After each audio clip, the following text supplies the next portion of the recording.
asalaamaaleykum suñu mbokku téléspectateurs yi ñu ngi am mbégte di leen dalal jàmm seen télévision majeure la RTS fas yéene jox leen seen xibaar météo li gën a fës ci xibaar bi mooy taw yoo ndax dënnu yi nga xamante ne ñu ngi koy xaarandi tey si guddi suñ demee suba si ngoon si tamit taw yooyu dinañ desandi si biir réew mi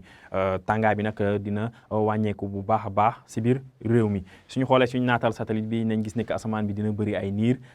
yi ànd ak taw ak dënnu moom la ñuy nemmeeku si bët saalim réew mi si digg réew mi suba nag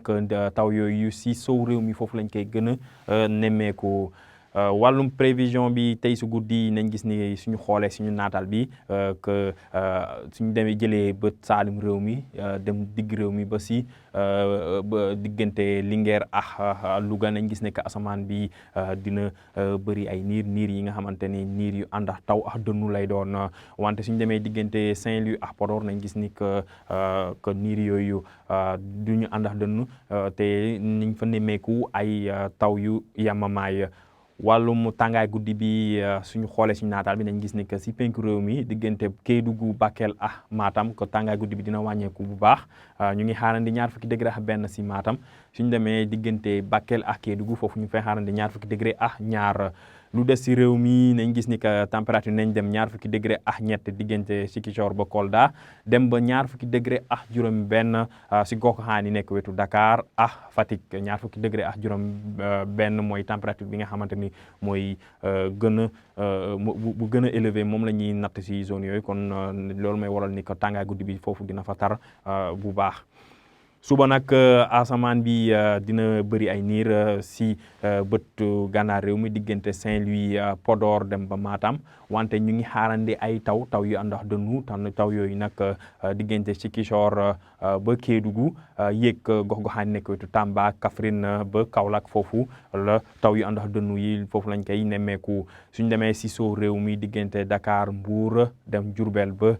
Thiès foofu asamaan bi tamit dina bëri ay niir ñu ngi fay xaarandi ay taw yu yamamaay wàllum température bi nañ gis ne que tàngaay bi fu ñu koy gën a nemmeeku mooy si diggante Podor ak Linguère foofu ñu ngi fay xaarandi 20 degré ak juróom-ñett wante lu des si li réew mi nañ gis ni que température yi dinañ dem 20 degré ak benn si Dakar dem ba 20 degré ak juróom si gox-goxaan nekk diggante Diourbel ak Louga wante tàngaay bi nag fu mu gën a néewee mooy diggante Sédhiou Kolda ba Kédougou foofu taw yi nag dinañ wàññi lu ñuy wax tàngaay bi dina wàññi bu baax tàngaay bi foofu ñu ngi fay xaar 20 degré tamit ñu ngi koy xaarandi si gox-goxaan yi nekku wetu Fatick suñu demee ba Ndar tamit nañ gis ni que ngelaw géej bii di ëpp dina wàññi tàngaay bi bu baax foofu tamit ñu ngi fay xaarandi 20 degré kon mbokk yi si tënk tey si guddi dem suba si ñu ngi xaarandi ay taw yu ànd ak dënnu si biir réew mi suñ demee suba si ngoon si nañ gis ni que taw yooyu dinañ desandi si biir réew mi rawatina si bëtu saalum réew mi wante suñ demee si sow réew mi tamit foofu nañ fa nemmeeku ay taw yi ànd ak dënnu ak taw yu yamamaay diggante Dakar dem ba Fatick wàllum tàngaay guddi bi dina wàññeeku bu baax si penku réew mi wante suñ demee suba si ngoon si nañ gis ni que tàngaay bi tamit dina wàññeeku bu baax diggante Sédhiou dem ba Kédougou suñ demee ba Fatick tamit foofu ñu fay natt 20 degré tamit ñu ngi koy xaarandi si gox-goxaan yi nekk wetu Saint-Louis kon mbokk yi lii la ñamoon si xibaar ñu leen di dox di jaajee ba suba